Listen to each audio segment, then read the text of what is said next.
Academy of the Stars. And, you know, I don't know. Richard Dolan is a historian, but his name's out there because he's done a lot with History Channel and UFO Congress.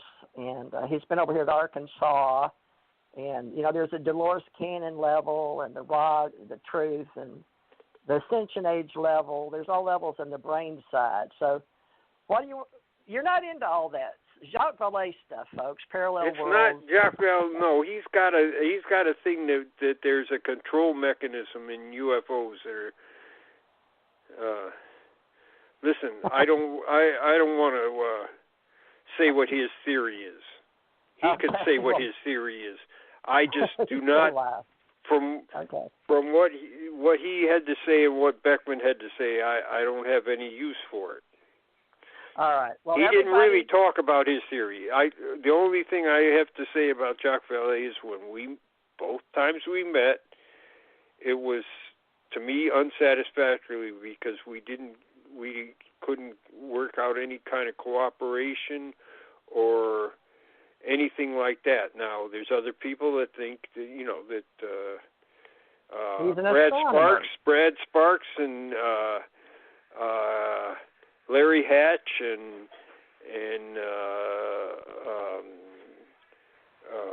Lauren Gross, they were all very friendly with Jacques Vallée. Well, we're going to have to separate parallel worlds because that's where we're going in quantum physics, in consciousness and mindfulness. I'll deal with it, but Jan is the nuts and bolts guy. But you keep saying that, and you're wrong. Okay, well, good. Thank you. I'll tell Janet Lessin that I am not going off on kind of tangents. You know, Dick Hall looked at a lot of abductees, and I met a number of them, and I've talked to them, and actually we've interviewed a couple of them. So you're open-minded, and I know you are because we'll have at the end of the day, you can get I'm not scanning any abductees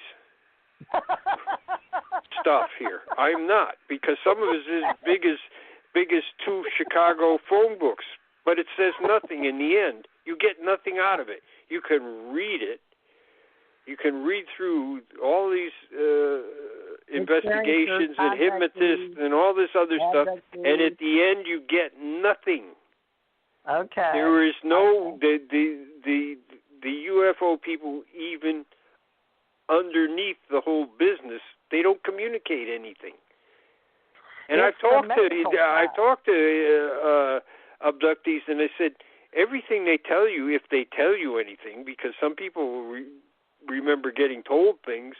I said everything they tell you is a lie. Oh wow!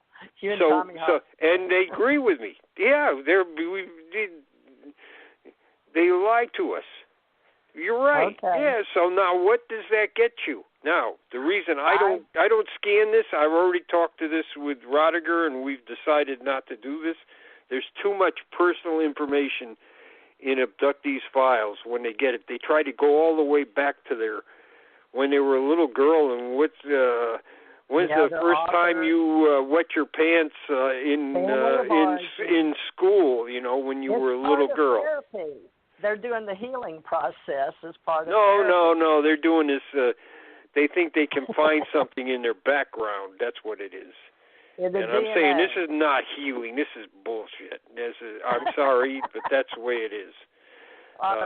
You know, when abductees start spouting anti-Semitism, which Dick Hall had to back off for a while. He said, "Listen, if you guys are going to," he said, "the space people don't care about Jewish people.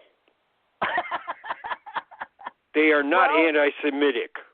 Let me explain something really quick, Jan. For the record. You're going to if you're going to somehow tell me that somebody comes from out there and they already hate the Jews, I am going to tell you, you are crazy. No, I wasn't going to tell you that. No, I was going to tell you that there's two trains of thought of the Kabbalah, as whether it's really the tree of life or the 12 groups or 12 tribes of Israel, or the Anunnaki, those who came from the sky. So that's the big war now in the world is supposedly that's why they're ruining all the statues and stuff in Iraq, is because that's supposed to be intelligent generated. I'm just saying the hearsay.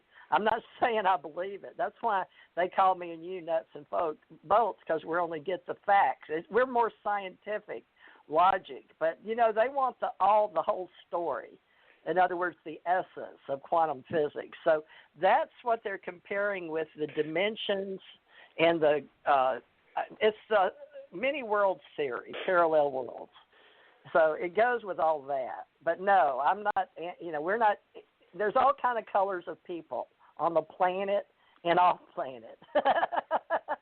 So yeah, okay. I don't know how to document that, but that you've got to admit though in ufology. Will you at least let me do the alienology part for us? Because you can't bring UAP. I'm trying to be UAP-associates, but I've got all these people want to fight with each other, and I've got to be nonpartisan as a journalist.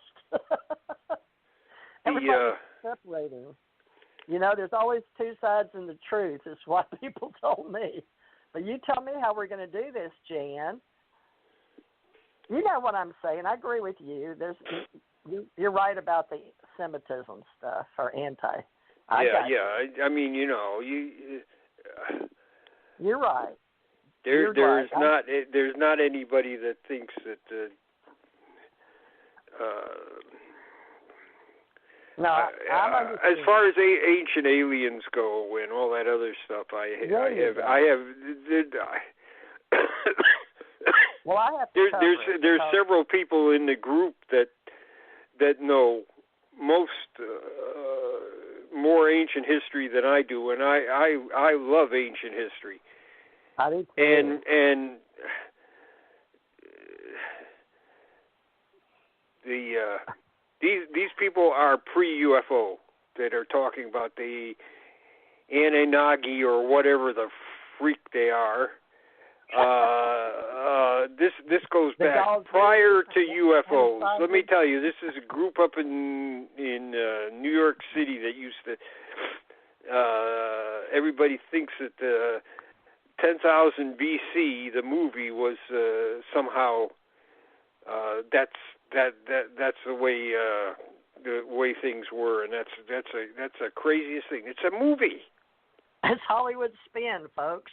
Yeah, it's Hollywood spin, and well, we'll have to allow for the Comic-Cons and the UFO cons and the X-Cons and the, I don't know what all we got. I got Cosmos Expo and, but we're going to do clubs and labs and all that. But ACE Folklife is folk life and folklore and culture.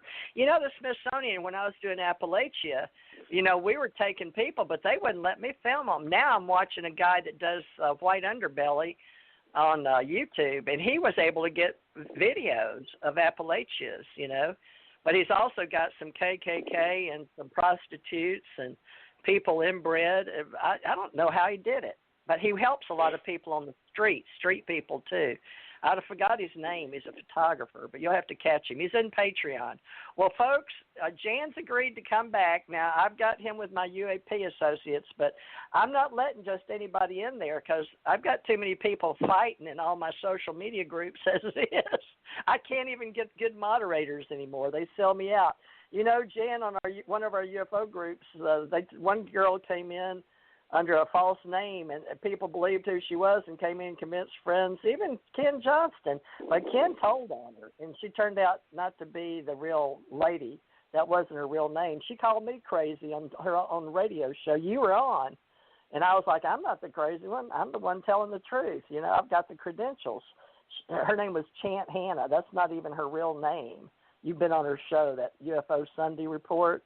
But she started all kind of civil war inside MUFON and oh my God, all kind of KGRA. And well, that's KGOR.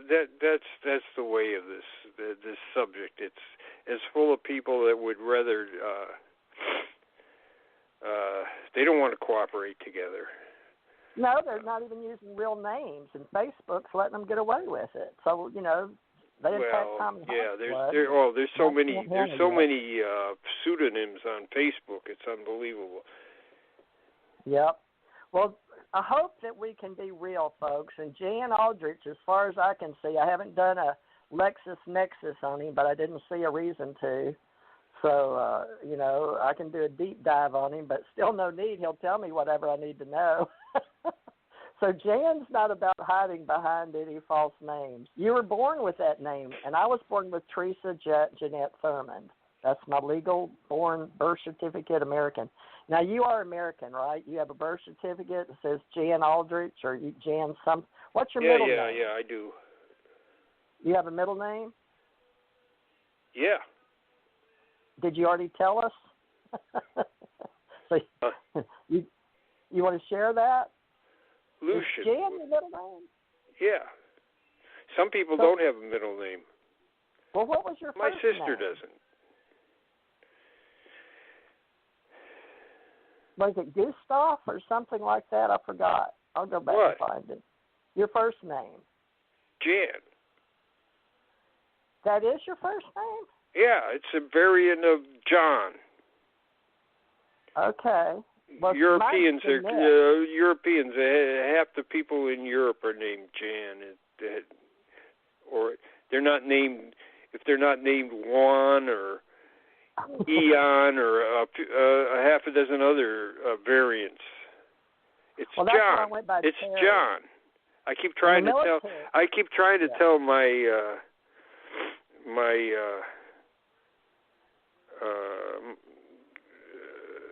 my son's wife, father, that his name is Juan, and I said, well, my name's Jan, so we both John, and he just looks at me like I'm weird. Well, yeah, and when I was had a lot of people in Houston coming from Arab countries, and I'd tell them my name was Jan, they would say, well, why you have a boy's name? I'm like, what? So they Southwest Airlines, they couldn't figure out that I was a male. Yeah, it's strange. They thought, well, the Europeans... They weren't going to let me on the plane because they said, nobody has a name like that. I said, you son of a gun? I said, I'm going to call a manager right now.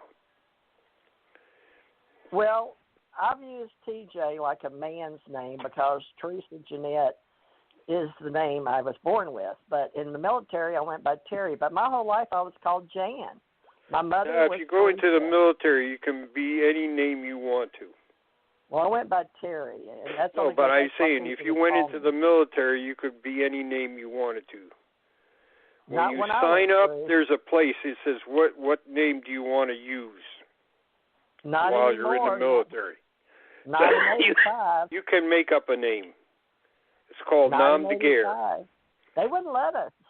Yes, they would. It's right on your enlistment thing. It says, what name do you want to be?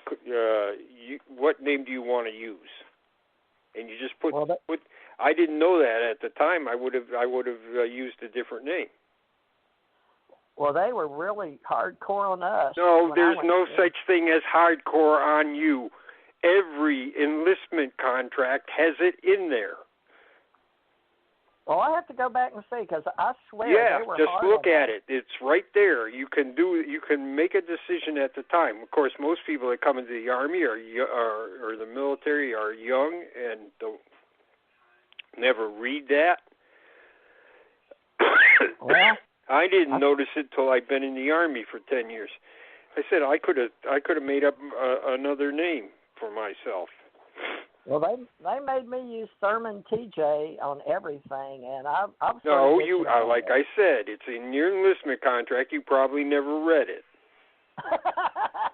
Okay, I believe you, but they sure were hard on me. What's Thurman in all caps, TJ? So that's who I was. So I guess that's who I am now. Or T. Thurman. It probably wasn't even J, was it? It was T. Thurman, wasn't it? Do you remember?